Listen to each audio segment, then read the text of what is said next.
আপনি দেখছেন news now, আমরা জানি কোনটা খবর।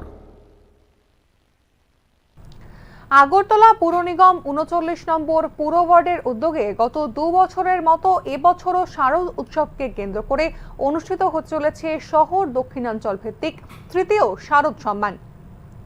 আজ ২৬ আগস্ট ২০২৪-এ ৩৯ নম্বর ওয়ার্ড কমিউনিটি হলে এক সাংবাদিক সম্মেলনের মধ্যে দিয়ে মেয়র দীপক মজুমদারের উপস্থিতিতে এই ঘোষণা দেন ৩৯ নম্বর ওয়ার্ড পরিষদের শ্রী অলোক রায়। মেয়রের হাত ধরে আবরণ উন্মোচিত হয় সেরা পুরস্কারের। এবছর শারদ সম্মান প্রতিযোগিতার বিষয়বস্তু হিসেবে রয়েছে শ্রেষ্ঠ মণ্ডপসজ্জা, শ্রেষ্ঠ প্রতিমা, স্বল্প বাজেটে শ্রেষ্ঠ পুজোর আয়োজন, শ্রেষ্ঠ পরিবেশ সচেতনতামূলক প্রচার, সুশৃঙ্খল পুজোর আয়োজন, বর্ষব্যাপী সামাজিক কাজের অঙ্গীকার এবং শ্রেষ্ঠ স্মরণিকা। এই 7টি বিষয়ে প্রতিটিতে 3টি করে পুরস্কার প্রদান করা হবে। তাছাড়াও একটি বিশেষ পুরস্কার হিসেবে রয়েছে ঐতিহ্যবাহী বাংলা সংস্কৃতির প্রচার। সঙ্গে অবশ্যই থাকবে সেরা পুরস্কার। ব্যক্তিত্ব এবং উপস্থিত আছেন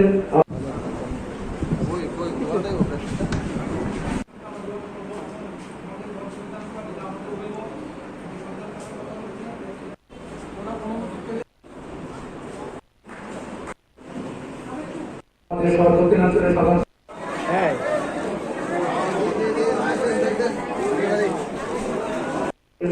মহোদয় উপস্থিত আছেন এই ওয়ার্ডে করা হচ্ছে। আগরতলা পূর্বের থেকেও আমাদের এই শারদ সম্মান দেওয়া হয়, কিন্তু বিশেষভাবে আমি বলবো যে ধন্যবাদ জানাই অবাধ্যকে বিগত 2 বছর খুব সুন্দর ভালোভাবে শারদ সম্মান অনুষ্ঠান করেছেন।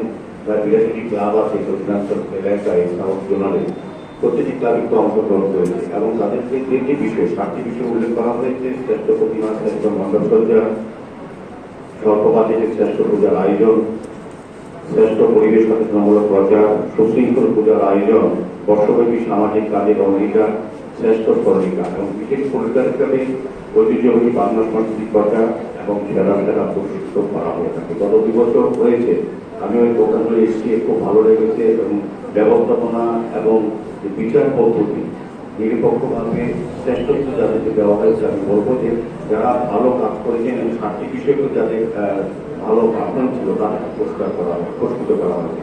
তো আগামী এই তৃতীয় যে শারদ সম্মান এই ওয়ার্ডের পক্ষ থেকে করা হচ্ছে, আমার আশা থাকবে সমস্ত ক্লাবগুলি এলাকায় তারা অংশগ্রহণ করবেন এবং সুশৃঙ্খল সুন্দরভাবে গত 2 বছর যেভাবে অনুষ্ঠান করা হয়েছে এবং এই এলাকার শান্তি শৃঙ্খলা রক্ষায় ক্লাবগুলি যে ভূমিকা গ্রহণ করেছে, কারণ হাজার লক্ষ পুণ্যার্থী দর্শনার্থী আসেন বিভিন্ন জায়গা থেকে এই পুজো দেখার জন্য, কাজে ক্লাবের দায়িত্ব থাকবে। আর যেহেতু এখানে অল্প করার চেষ্টা করেছেন, আমাদের রাজ্যে এই কয়েকদিন আগে ভয়াবহ বন্যা যেটা হয়েছে, এটা একটা রেকর্ড বলবো।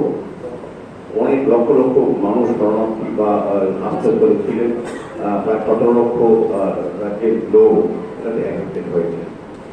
কাজে পুজোর পাশাপাশি আমার অনুরোধ থাকবে অলপর কাছে এবং এইখানে যে বিদেশিদের ক্লাব আছে যারা অংশগ্রহণ করবেন শারদ সম্মানে, তাদের প্রতি অনুরোধ রইল, আমরা সভাবাসীর সঙ্গে সমস্ত তাদের প্রতি রইল যে পুজোর সময় তারা যাতে পুজো করবেন। পুজোর প্রয়োজনীয়তা আছে আমাদের বাঙালিদের উৎসব এবং সারা রাজ্যের এবং শ্রেষ্ঠ উৎসব দুটো উৎসব। এই শারদ উৎসবের জন্য আমরা সারা বছর আশায় থাকি এবং পুজো ভালো হয় আগরতলা এবং সারা রাজ্যে।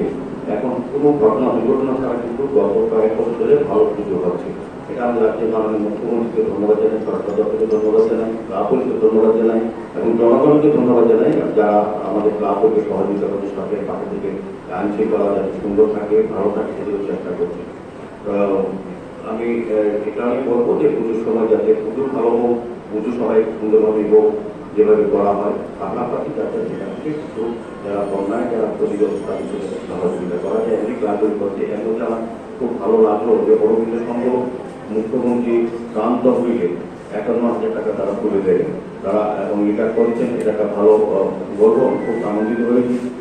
বিভিন্ন সরকারের পাশে থেকে বিভিন্ন ক্লাব, সামাজিক সংস্থা, সংগঠন, বিভিন্ন ব্যক্তি মুখ্যমন্ত্রী আহ্বানে সারা দিয়ে মুখ্যমন্ত্রী ত্রাণ তহবিলে সহযোগিতা করছেন, বন্যাদের পাশে দাঁড়াচ্ছেন এবং অরবিন্দ ক্লাবকে আমি ধন্যবাদ জানাই। আমি আবারও অলোকবাবুকে 19 নম্বর ওয়ার্ডের পক্ষ থেকে স্মারক দিতে স্মারক সম্মান সফল হবে এবং সমস্ত অংশগ্রহণ করবে এবং যে ঐতিহ্য গত 2 বছর ধরে রেখেছেন তারা এবারও আরো বেশি সুন্দরভাবে স্মারক সম্মান অর্জন করে এবং এই এলাকার শান্তি শৃঙ্খলা এবং পুজোর সময় যে পরিবেশ সুন্দর থাকে সেদিকে আগরতলা পৌর নিগম, আমাদের সরকার, আরোগ্য দপ্তর, প্রশাসন দপ্তরের উদ্যোগে যে সমস্ত কালীবা বা যে অনুষ্ঠান আছে সেগুলো তারা অংশগ্রহণ করে সহযোগিতা করবেন এই কথা বলে সবাইকে